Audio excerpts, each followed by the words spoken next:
Espero que estejam bem. Chamo-me Luri Vembani e cá estou para a apresentação de mais um tema, quadro conceptual. Bom, temos os seguintes tópicos: quadro conceptual, demonstrações financeiras, pressupostos subjacentes das demonstrações financeiras, elementos das demonstrações financeiras, utilizadores das demonstrações financeiras e temos aqui o conjunto completo das demonstrações financeiras. Quadro conceptual. Tua Pereira define o quadro conceptual como suporte teórico da normalização contabilística que, apoiando-se na teoria geral da contabilidade, desenvolve mediante um itinerário lógico-dedutivo os fundamentos conceituais da informação financeira. Demonstrações financeiras são uma apresentação estruturada da posição financeira e do desempenho financeiro de uma entidade. Objetivos das demonstrações financeiras: proporcionar informação sobre a posição financeira, o desempenho financeiro e o fluxo de caixa de uma entidade que seja útil a um conjunto alargado de utilizadores quando tomam decisões econômicas. Pressupostos subjacentes das demonstrações financeiras: base de acréscimo e continuidade das operações. Base de acréscimos diz que os efeitos das transações e outros acontecimentos serão reconhecidos quando ocorrem e não quando caixa ou seus equivalentes são recebidos ou pagos. E temos aqui o outro pressuposto, continuidade das operações, que diz que a entidade tem operado continuamente e que continua a operar no futuro possível. Características das demonstrações financeiras: compreensibilidade. Bom, na compreensibilidade diz que as demonstrações financeiras, essa característica de compreensibilidade as demonstrações financeiras devem ser compreendidas pelos utilizadores. Relevância: para ser útil, a informação deve ser relevante para a necessidade de tomar decisão dos utilizadores. Fiabilidade: as informações existentes nas demonstrações financeiras devem ser fiáveis. E comparabilidade: os utilizadores das demonstrações financeiras devem ser capazes de comparar as demonstrações financeiras de uma entidade no decurso do tempo, a fim de identificarem tendências da posição financeira e o desempenho desta entidade. Elementos de demonstrações financeiras: ativos, que é a parte positiva da empresa, constituída por bens e direitos; passivos, é a parte negativa da empresa, que é constituída por obrigações. Capital próprio é ativo menos passivo. Utilizadores das demonstrações financeiras.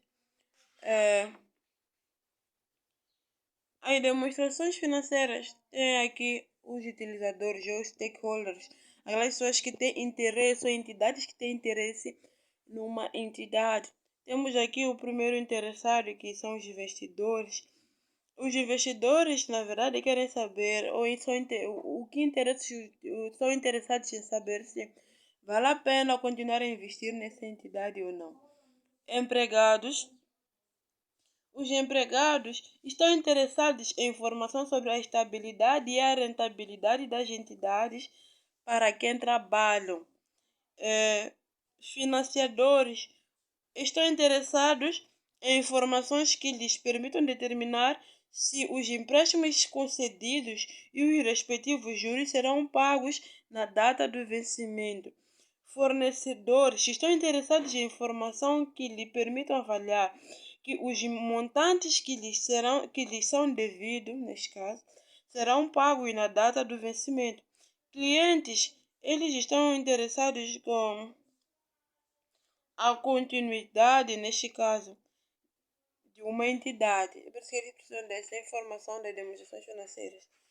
Temos aqui o governo. O governo está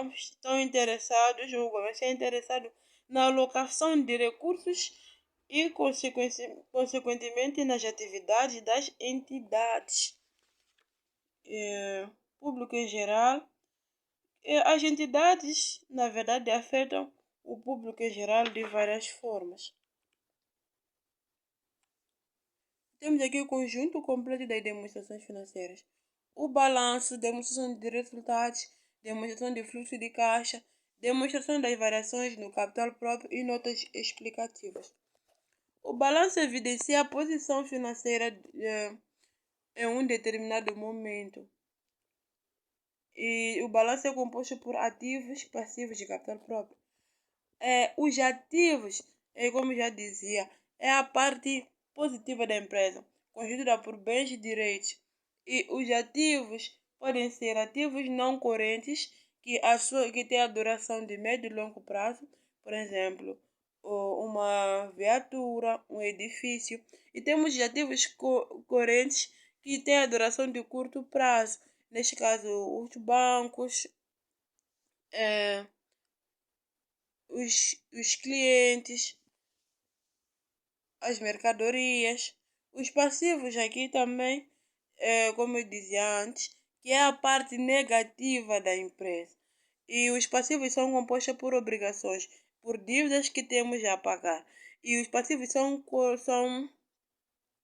compostos também por passivos correntes e passivos não correntes. Os passivos correntes são os que se comportam como ativos correntes. São as dívidas que devem ser pagas no período de curto prazo.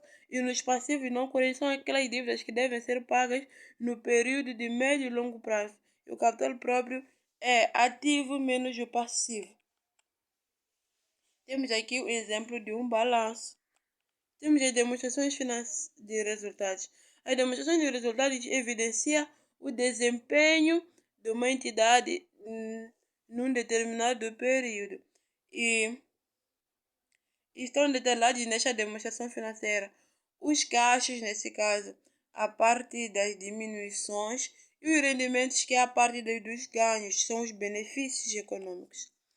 E as demonstrações financeiras podem ser por funções ou por natureza. Por natureza são aquelas que os elementos das demonstrações financeiras são agrupados de acordo com a sua natureza. E nas demonstrações de resultados por natureza, onde nós sabemos qual é o resultado do período da empresa, qual é o lucro da empresa. E temos as demonstrações de natureza por funções, que os elementos são agrupados de acordo com as suas funções. Temos lá os gastos comerciais, temos lá outras coisas.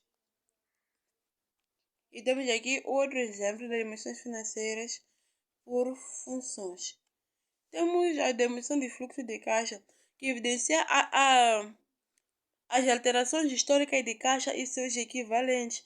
Nesse caso, o fluxo de caixa, a demonstração de fluxo de caixa se preocupa em saber quais são sobre a entrada e a saída do dinheiro dentro de uma entidade. E temos aqui a demonstração das alterações no capital próprio, que detalha os movimentos da conta capital próprio durante o ano. E o objetivo desta norma é de dar a conhecer as alterações ocorridas no capital próprio durante o ano econômico. Temos aqui um exemplo. E temos as notas explicativas, que são as informações que complementam as demonstrações financeiras. Como o docente Abilide costuma dizer, as notas explicativas são as fofoqueiras, neste caso, das demonstrações financeiras. É lá onde nós sabemos o que aconteceu, por exemplo, no banco ou no caixa. Podemos colocá-las no balanço, desculpa. No balanço tem aquela parte de caixa. Podemos colocar lá um código, o caixa pode ser o código 1. E nessas explicativas nós vamos explicar o que representa esse código no balanço. Por exemplo, podemos dizer assim, que representa o dinheiro existente no caixa, nos depósitos, a ordem feita nos bancos. E muito obrigado.